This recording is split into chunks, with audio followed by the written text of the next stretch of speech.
Round 2 of the MGJ Engineering Circuit Rally Championship would head for the first of 2 visits to the Lincolnshire Wolds and a glorious Cadwell Park, but I would say that.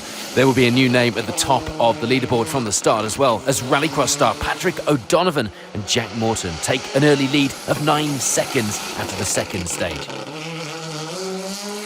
Paul Moreau and Craig Simkiss come out fighting, making one of their best starts to date. They slot into second place, putting in some strong times, not getting caught out by these slippery conditions either, which is crucial here at Cadwell at this time of year. Maximum point scorers last time out, Michael Igo and Will Atkins will be third at this stage, 7 seconds back from Moreau for now. And Ollie O'Donovan and Ashley Morris will be pushing a little too hard in the early stages, getting caught out on the slippery stage, going the wrong way through Barn and getting up onto 2 wheels over that tyre on the exit. Luckily, they get away with it, continuing in 4th place overall with a bit of bodywork damage to show for their troubles. One notable name missing from the leaderboard at this stage is Mark Kelly. Paul Morris alongside for this round. They hit a bail on the morning's stage, having to call it a day on the very first few miles of the rally. They'd get back out a few stages in the afternoon to get some miles in the car and get some seat time and put in some good times to show perhaps what could have been. Reigning champions John Griffith and Emma Morrison will be happy with their times. They were only a single second off O'Donovan ahead and only a single second behind Igo, so it was all still pretty close after the opening stages. You just couldn't make any mistakes in these circumstances. John Stone and Laura Connell make a return to the stages together this weekend, not out for any championship points, so it was just a weekend of getting back into the car after their recent accident, enjoying themselves and getting that confidence back. And in 7th place, it will be the Skoda of Tony Robinson and Paul Spooner, a further 3 seconds back from Stone up ahead and brimming with confidence after a strong performance at the first round. Jason and Lee Wilson, another pair to have a strong showing first time out at Alton Park. They were looking for another good run in the class, and overall, they end the morning just 38 seconds off the leaders overall and leading Class D. Martin Hodgson and Tony Jones make a strong start in their class as well, leading Class C and inside the top 10 in 9th overall. A much better start too than the problems that they'd seen early on at the previous round. And rounding out the top 10 at this stage is Steve Hill. Matt Daniels in the Fiesta alongside, 9 seconds back from Hodgson up ahead. Let's take a look at some of the classes after this early action. We'd already seen then our Class D leaders in the Darien up ahead. Second in that class will belong to this man, Dave Bellaby. Kevin Franks alongside in the Escort. Third place in that class will be Lee Ryan and Paul Webster. They were 24 seconds back on second place for now. And in Class C, it will be Martin Hodgson in the lead. So we'd see second place going to Stephen Sawley and Rob Johnson at this stage in their Escort. Third in the class was the Flying Chevette pair of Alistair Stables and Neil Jones. Just a single second back in that position. Exciting and close. Class B, after stage 2, would be led emphatically by Phil and Katie Burton. The Maple Garage Subaru pair getting some sideways on their way to that class lead as well, with 29 seconds the advantage at this stage. And that lead will be over Stephen Johansson and Chris Cooper, second in the class in their older GC8 Impreza. 17 seconds was the gap back to Dave Hornbrook and Ann Dixon in the Evo 4 in 3rd place. And in Class E, it will be the MX-5 of Paul Sheard and Colin Stevens leading the way. Just a small advantage in that class lead, but Sheard loves these conditions. It was, though, only a slim advantage of 2 seconds over the Corsa of Daniel Poole and James Swallow, who takes second place in the class for now. And for Adam Hanna and Wayne Wood, it will be third place in the class, 29 seconds back from Poole up ahead. In Class F, it will be a good lead for Kay Thompson and Reese Brooks in the Micra, taking an early advantage, 42 seconds the gap now. Thompson with another new co-driver 2 rounds in. That advantage would be over local crew, Rob Overend and Stephen Young, enjoying themselves in that little Fiesta, themselves with a similar advantage in that position over third.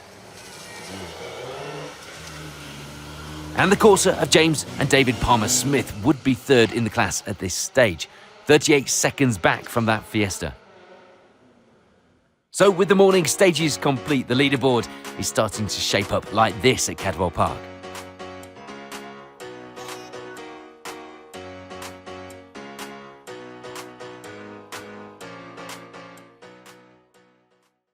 Over the next couple of stages, there'd be plenty of change in the top of our results. But not for rally leaders Patrick O'Donovan and Jack Morton. They continue to lead the way with a 23-second lead now. John Griffiths and Emma Morrison would gain a good amount of time, hauling themselves into second place. A good morning setting them up nicely going into these afternoon stages for a big push. And for Paul Murrow and Craig Simkis, it would now be third place. Only 3 seconds in it, so it could be anyone's by the end of the day. You certainly wouldn't be calling it just yet. Michael Igo and Will Atkins would slip down to fourth now. They'd originally dropped to fifth and were climbing back up the order. And for John Stone and Laura Connell, it would be fifth. They were climbing up the order the right way, place by place. Confidence growing in the car, and that position was pretty strong for their first time back. Some of that reshuffle in the leaderboard, down to the loss of Ollie O'Donovan and Ashley Morris. After their earlier off, the bodywork had caught fire, causing a pretty dramatic stage end. Luckily, thanks to fellow competitors and Ashley's quick thinking, the fire was put out, minimal damage, and the car will fight again at the next round. On we go then to the afternoon stages and a look at how the final results were decided. In Class F, we'd see some change. Third place at the end of the event going to Chris Lawrence and Mick Monday in the MGZR. Second place in that class will be the Corsa of James and David Palmer-Smith. Stepping up to take that position after Rob Overend in the Fiesta drops down to fourth, albeit still with that big smile on his face, enjoying himself here at his local round. There'd be no change in that class lead though. Kay Thompson and Reese Brooks led the class at the start, and they lead it by the finish, taking maximum points in the class from this weekend. In Class E, there'd be a bit of change at the top of the class. We see William and Alex Rutledge taking third by the finish of the rally. And there's also change for Paul Sheard and Colin Stevens. They drop out of the class lead into second place, missing out on victory in the class by just 8 seconds in that Sheard MX-5.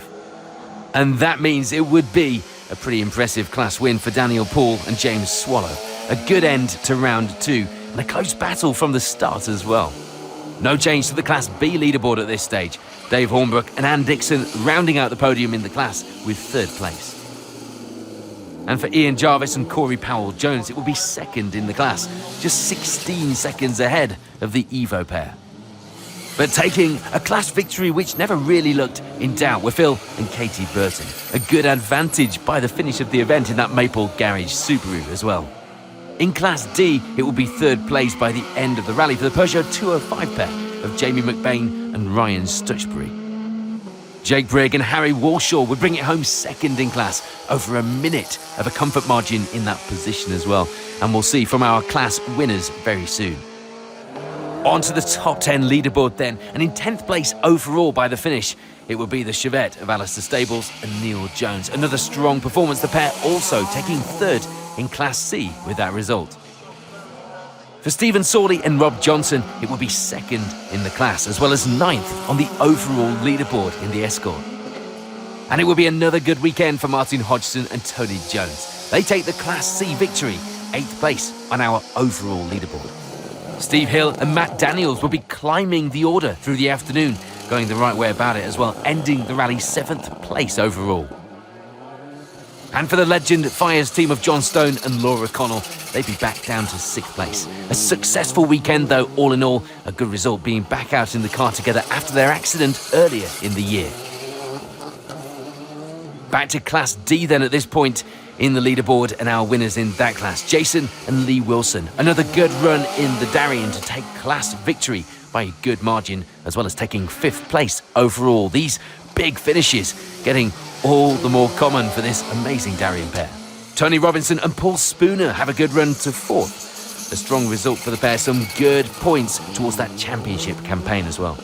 Paul Murrow and Craig Simkis simply weren't able to get back into that 2nd place they'd held nearer the start, but they do get a podium under their belts. A good weekend for the pair when all's said and done. We were missing a notable crew from the top of our results as the cars came into the finish though. Michael Igoe and Will Atkins suffer a double puncture, ruining any chance of a good result this weekend and adding to that maximum score from round one. The pair having to come in early from the stage and call it a day.